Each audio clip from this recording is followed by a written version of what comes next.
welcome to Campfire. Thanks so much, Brian and Aaron, for joining. U of Q in the house or on the pit.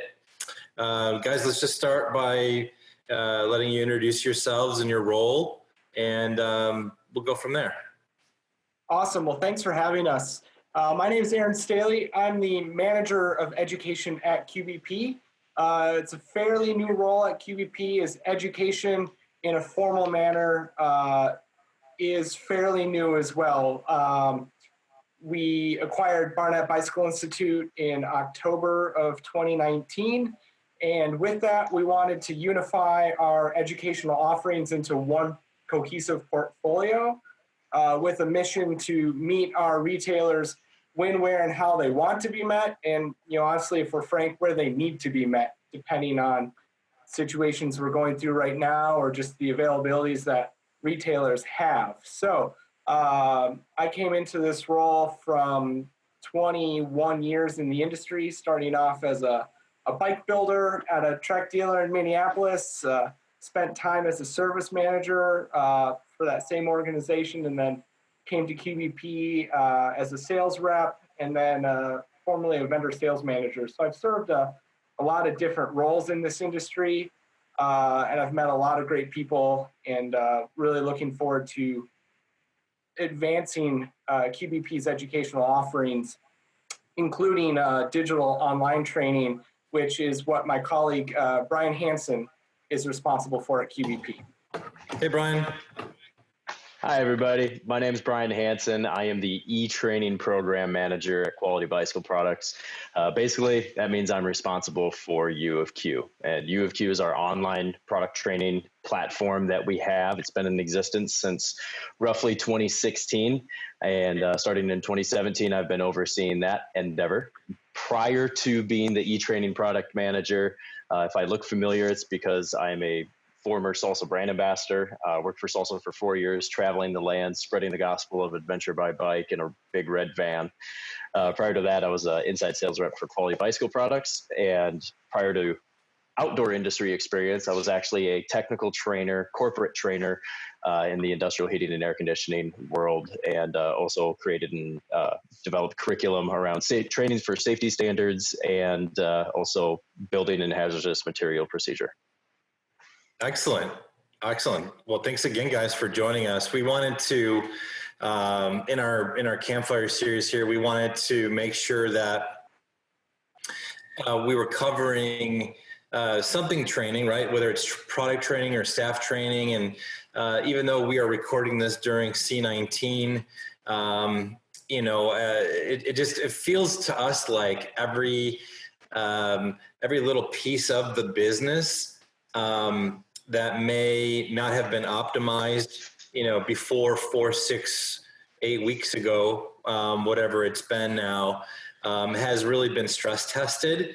And to me, training is still is like one of those things where, it's always ongoing, right? And so you mentioned, Brian, U of Q starting in 16, and we're now in 20. So at the rate that technology moves, I'm just wondering, what's the state of delivery in terms of training? And you can pick whether it's brand training, sales training, or however you want to take a stab at that. Sure. I think I'll back up a step and just talk about training in general, and then the application of e-training, if that's all right. So, the whole idea behind product training and sales training is the fact that we're not born with every single piece of information and every single skill that we need to successfully sell things on the retail floor of a bike shop. So because we're not born with that information imprinted in our head, we need to learn it somewhere, and we need to practice and hone and learn about the sales skills as well.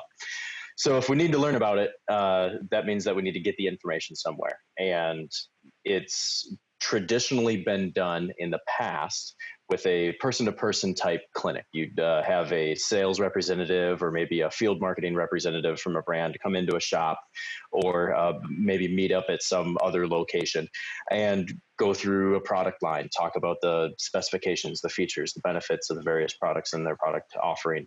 And then also have discussions about who to sell it to and how to sell it to them. And that's all in the name of trying to get retail employees to a level of understanding, a comfort level with the product, so that they can successfully and confidently go out and sell the product. I know for me, my experience working in a retail shop, that's where I cut my teeth in the outdoor industry. I was a sales associate in a bike shop, and being able to have that brand representative come in and not just tell us a bunch of information, because we can go get information from a website, Sure. but to really help us understand the emotions behind the product. You know, it's, this thing is really cool, but why did you make this thing, and what makes it different, and who am I going to be selling this to, and how am I going to sell this thing to people? That was the information that I was really craving, and my peers in the bike shop, we were craving, and you can't just get that from reading a website. That person-to-person communication can convey a hell of a lot more than just reading some text. Fast forward to now, and then eTraining as well. You know, as brands get bigger, and as the thirst for this information becomes more and more, we have, you know, a continuing evolution of what's expected of ourselves at bike shops, the knowledge that we have, how we sell things, that kind of stuff. As those expectations rise, our ability as a manufacturer or a brand to have that face-to-face communication with every single bike shop employee that sells our product is very challenging. It's a very difficult thing to do. I mean, geographically, just in the US, if we were going to have, for example, salsa cycles, if salsa was going to interact with every single bike shop employee, that would be multiple people whose only job it is to travel around the country. And that gets really expensive to do that. So there's also a seasonality and a turnover in retail in general, especially, you know, a seasonal retail business, a weather dependent retail business. So every year there's some folks that step out of the bike industry or the retail, you know, the bike shop. And every year there's some new folks that come into a bike shop, and they don't all come in at the same time. So if you are able to go out and meet somebody face to face, 6 months later, there's new faces at the shop that you'd still have to talk to. And when and how they come in, and when seasonally those employees come in, that can be, you know, very different, and it's not always the same.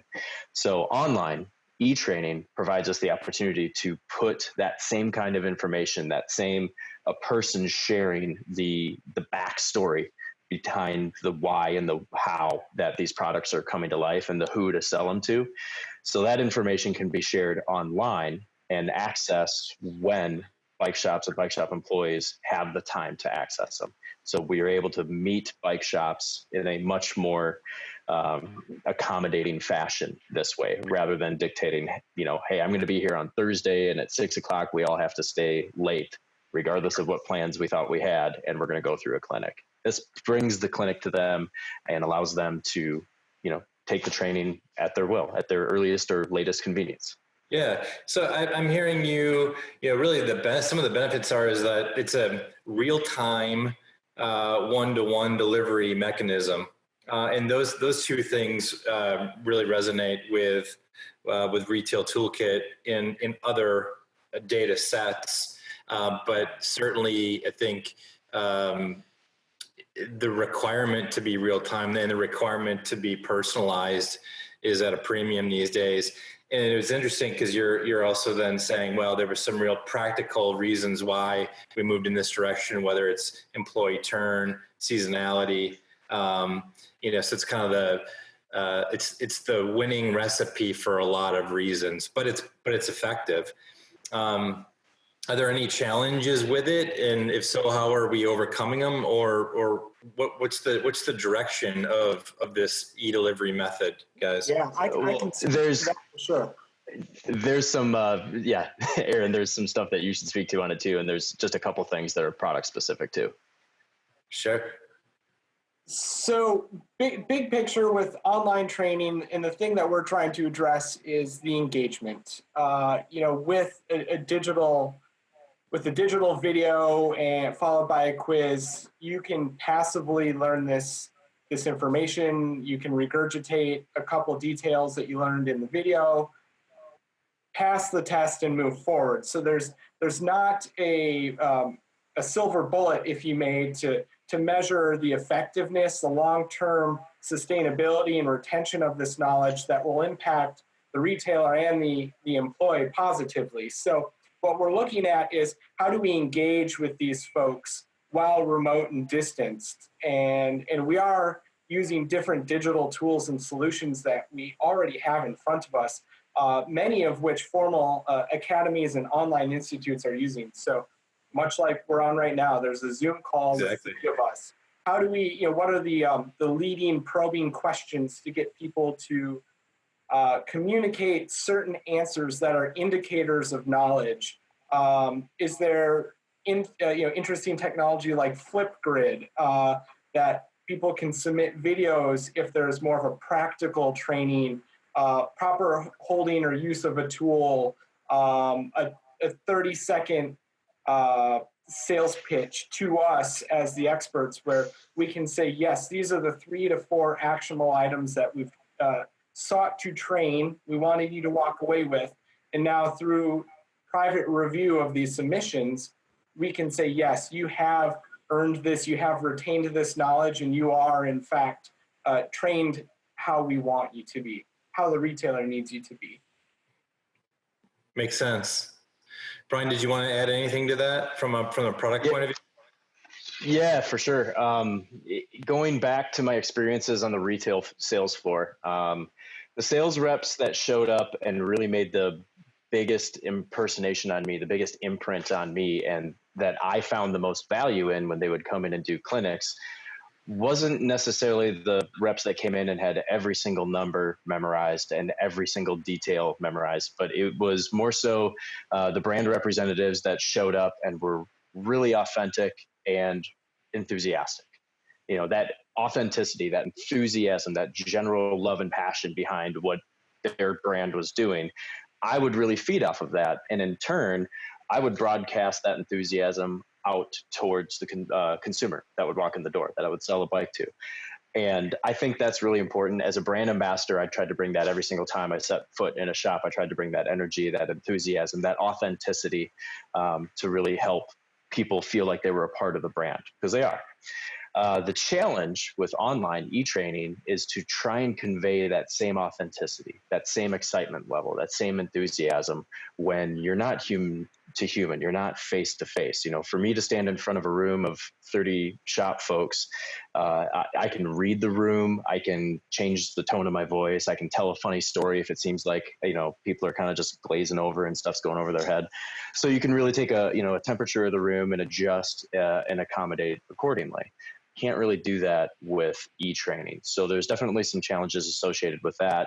On the flip side, those challenges really just become opportunities to do creative things to engage viewers and help in new ways and in different ways, impart and share that authenticity, that enthusiasm behind the product. It's every bit as important as sharing the actual information, the just straight up features and the numbers behind the product as well.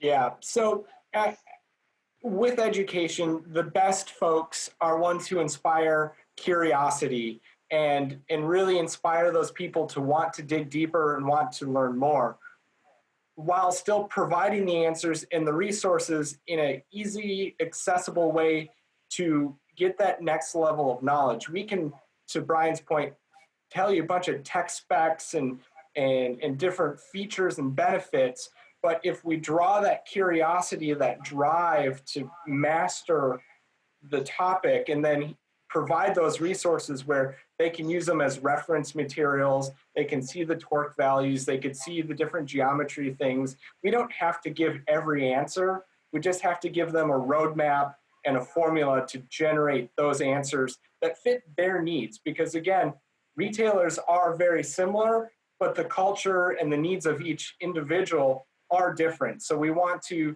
have that authenticity where they can apply their own lens into it, which makes sense on their retail floor and for their customers as well. A lot of nuggets there. I appreciate that. That was great, Aaron, and thanks, Brian. Kind of what I'm hearing, and I don't know if I'm super surprised, just thinking about my experience in similar roles to you guys, and maybe just being a consumer, because at the end of the day, we're all still consumers, right? And we want to, sometimes we want to be sold to by looking in the mirror, or sometimes we want to be sold to by a polar version of ourselves, depending on what it is we're buying. And what I'm hearing you say is like it's really kind of the skill is to de-emphasize almost the tech spec and to emphasize one's ability to be a storyteller or some sort of version, right? We're using terms like authentic, and you could insert layers of empathy, right? And just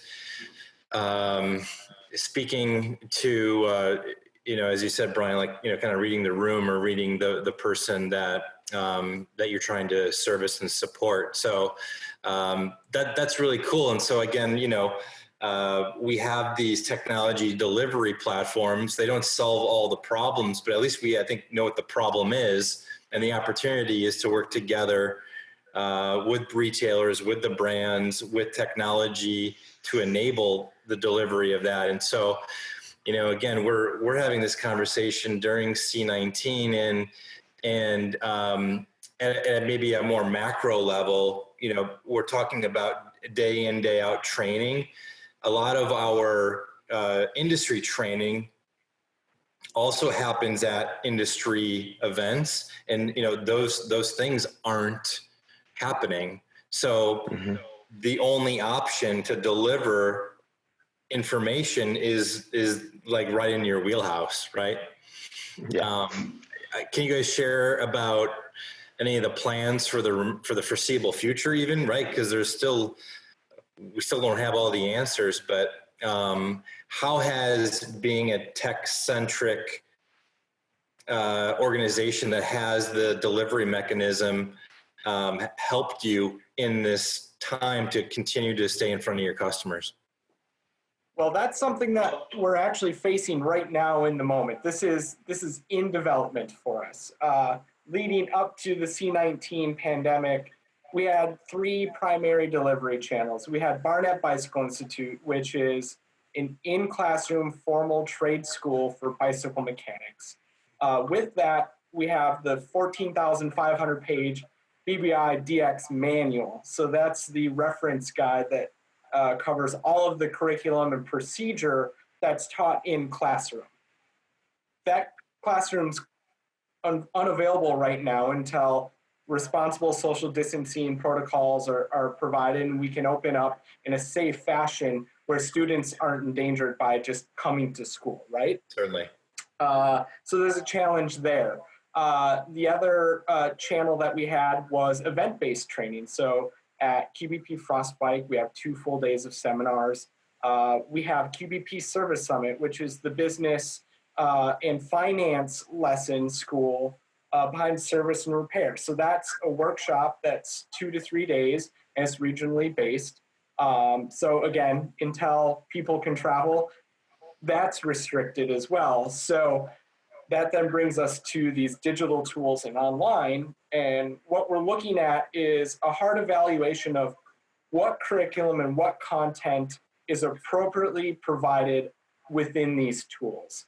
I can't teach someone how to effectively set a headset, a threaded headset, without actually feeling, is it grinding or is it smooth? Is there any play?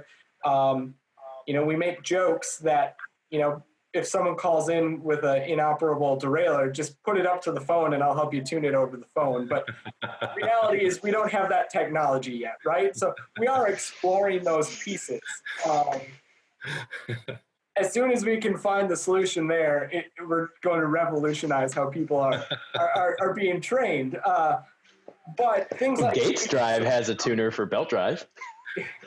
Yeah, That's about it though. the Gates Drive thing, I guess you can set that online.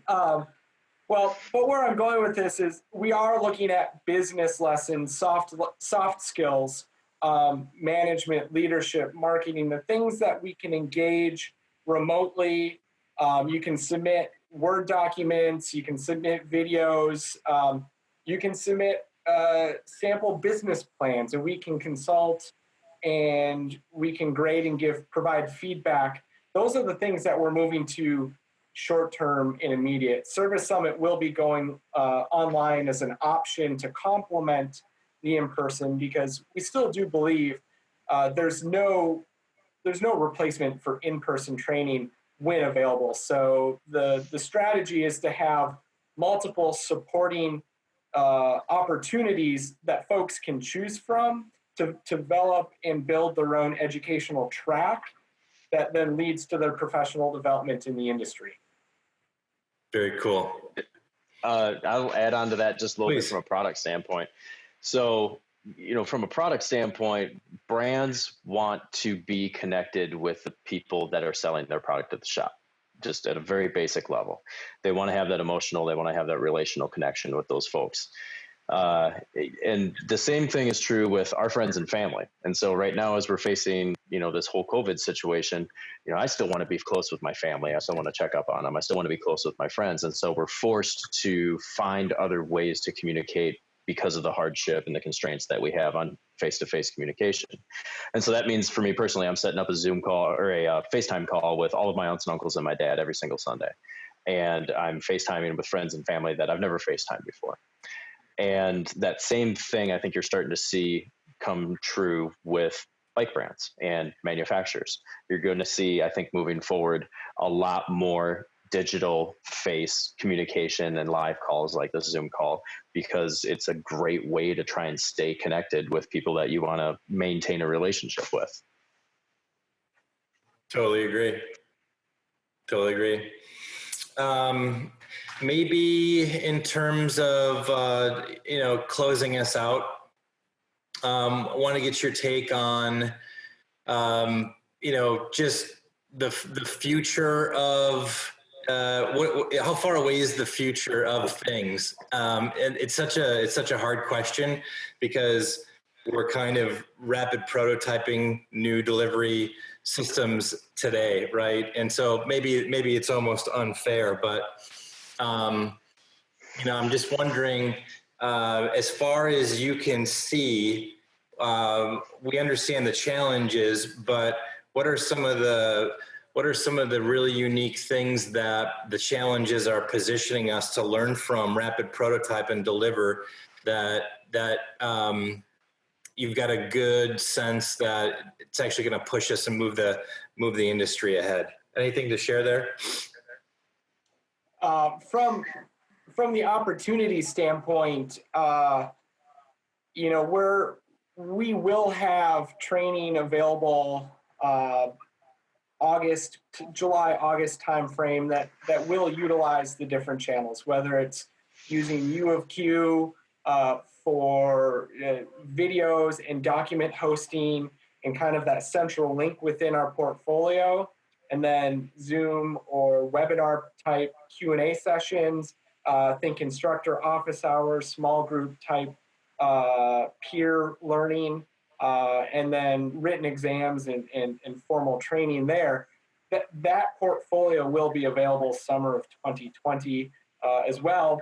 QBP's the service contractor for Fazua e-bikes. So we're going to launch an online brand certification program so that we can meet retailers where they need to be met. As these e-bikes are hitting the US market, they need this brand certification to access the online toolkit to reprogram and calibrate these bicycles. And without it, they really can't sell the bikes. And so, again, summer 2020 here, we will have an interactive online training program launched and communicated that retailers can look forward to. And then as those brand certifications expire, they'll be able to update and refresh digitally as well. So that's what we can share right now, and that is for sure what's coming down the time within a reasonable timeline. Great. Yeah. Go ahead, Brian. Big picture, just from like a stylistic standpoint, I think a change that we are seeing right now that I think will continue going forward. In the past, before we had COVID place a bunch of restrictions and we had a bunch of these stay-at-home orders, there's a tendency for a lot of brands and manufacturers to feel like they had to show up in a very formal and fancy kind of a way when they provided online content. It had to be the best of the best of not only the set, but polished every single word, hand chosen and curated. And then the footage, the riding footage just had to be over the top. If it was the ski industry, if you weren't shooting from a helicopter, it probably wasn't going to make the cut, even just for an educational video. But with COVID and the situation that we're in right now, there's been a complete takedown of, fancy and formalness of what we're created. I mean, Aaron's in his house. I'm in my house. You're in your house right now. Over my shoulder here, there's a Viking helmet. There's a beer mug. There's a horseshoe that I found bike packing in Colorado. I mean, for all of those reasons, the production value is actually quite high, Brian. Don't sell yourself short. Okay. So for that, there's a bit of authenticness to this. Yeah. You, me, and Aaron, the three of us, we're just at home right now, and we're being open, we're being honest, we're being authentic, we're being enthusiastic, and that kind of authenticity, that enthusiasm, I believe, really resonates with people in general. It's our belief at U of Q that it also resonates with shop employees. Excellent, guys. That was a great way to round us out. Brian, Aaron, thanks so much for joining me around Retail Toolkit Campfire. For the retailers, specialty outdoor retailers and IBDs that happen to be tuning in or see this at some future point, U of Q has got a great plan. They've got some dial tech, they've got great brands, and I really appreciate you guys sitting around the pit with me today. And hopefully you're not strangers, and we'll see you soon. Absolutely. Thank you for the opportunity. No problem. Thanks, guys. Appreciate it.